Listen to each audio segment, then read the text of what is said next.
He's probably the most famous footballer on the planet. That's right, Cristiano Ronaldo has plenty of star power, both on and off the pitch. Over the next half hour, you'll find out everything you ever wanted to know about a player who at club level has won it all. Ahead on the show, from childhood to fatherhood, we chart the early rise of the man from Madeira and find out what Cristiano the father is really like. Honestly, how many diapers did you change? I changed a few ones. I prefer to do other things. I'm sure you do. Yeah.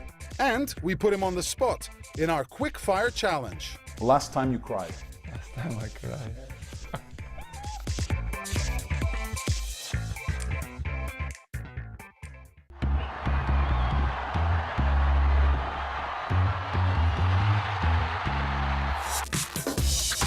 When you think Ronaldo, you think flair, and he's been flaunting it since showing up on the scene as a teenager at Sporting Lisbon.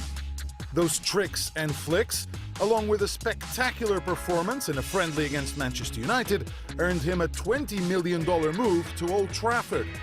From day one, Ronaldo worked day and night to improve his game.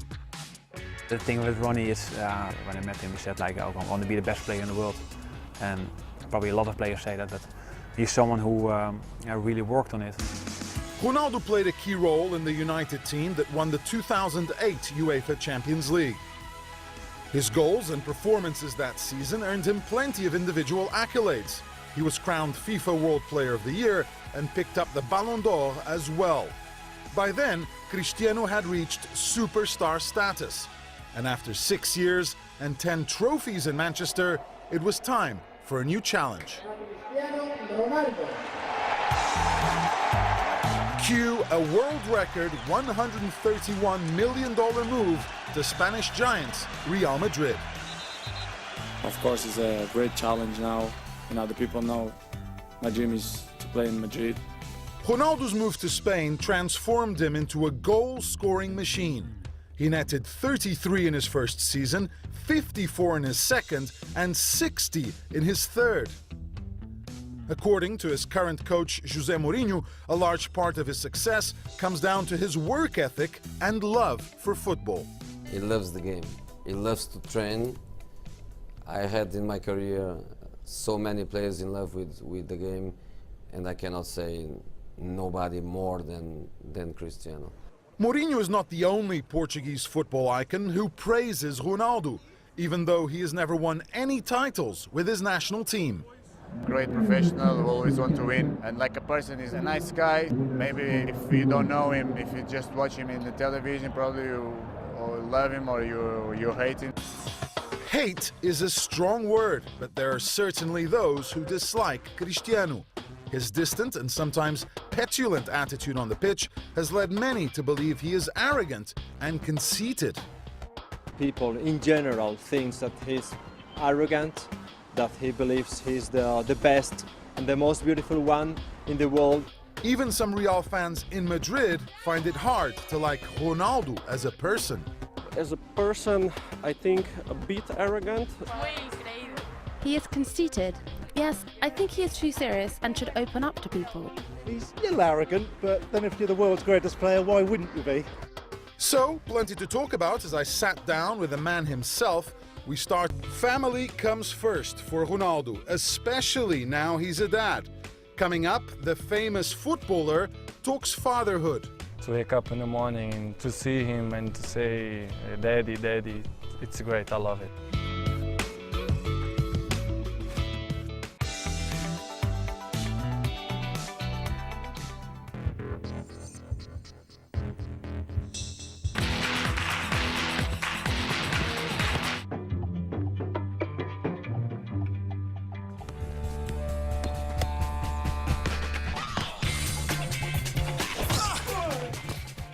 Welcome back. There's no doubt about it, Cristiano Ronaldo is much more than just a player. He's an icon, a brand if you like, and quite a popular one here at the Real Madrid club shop.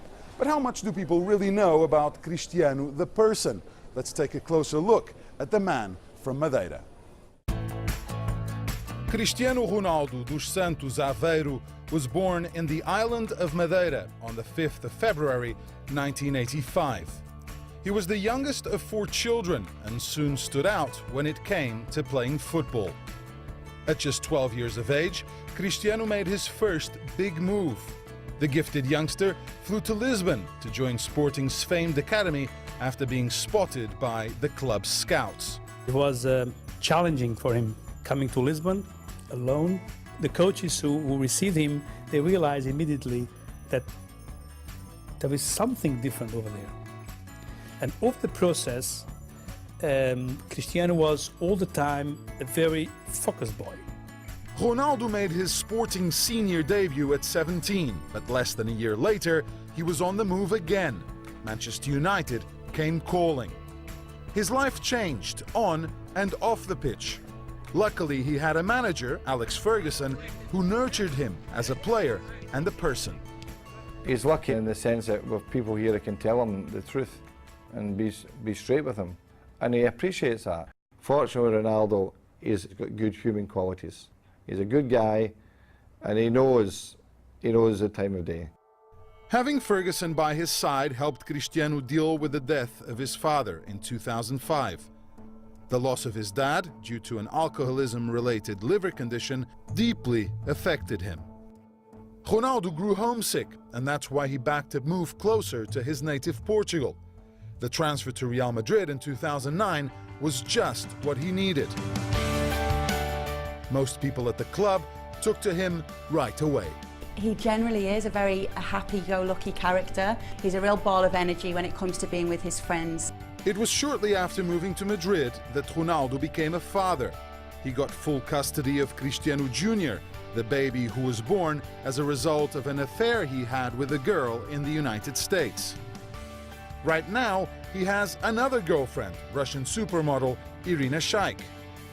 As I spoke with Cristiano in Madrid, it seemed he juggled life as a star, a footballer, and a father just fine. Thanks in large part, as he told me, to the continuing influence of his mother. I'm going to show you some pictures from your life, important moments, and I want your reaction to them. And we have to start with someone who I imagine is probably the most important person in your life, your mother. My mother is my best friend. I know yours is very close. When you look at this picture, what comes to your mind? The person who is, of course, the most important for me in my life, who give me everything that I have, my education, all the opportunities that I have in my life, she give me, and she always in my side in the good moments and bad moments. When you were a kid and you were growing up and you were playing on the street, did she know you could be who you are today? No, but she always, you know, she never closed the doors. She always give me opportunity, you know, to follow my dream. You get to Manchester United and you work with this man for several years. What does Sir Alex Ferguson mean to you? Well, he's a fantastic person. He's a woman person, you know. He teach me many things. He's like I said before, he's like a father for me in football, because he teach me many things, you know, and I really miss him because, you know, I have a great relationship with him. How mean can he get? How tough can he get in the dressing room? Very tough. I think sometimes he cannot be like that. It's not good for his heart, but he's still tough, strong. I remember him like the first day that I saw him. He's always with the same power. It's unbelievable. How much longer do you think he can go? 100, easily, because he's so strong. This is a special moment when you won the FIFA World Player of the Year award. Did you think about your father when you won it? Yes, about my father, my whole family, my sisters, my mom. Because, you know, when you win something big, it's coming always in your mind, the most important people in my life. This is a picture of your mother, your son, and more people close to you, your girlfriend as well, at the Santiago Bernabeu. And I have to ask you about being a father. How is Cristiano the father? I think I'm not bad. I still learn, but I think it's the best things in life is to have a kid. And how old is he now? 2, and I think it's like I live like a dream. You know, to wake up in the morning and to see him and to say, "Daddy, Daddy," it's great. I love it. That's a wrap for Cristiano Ronaldo. All access.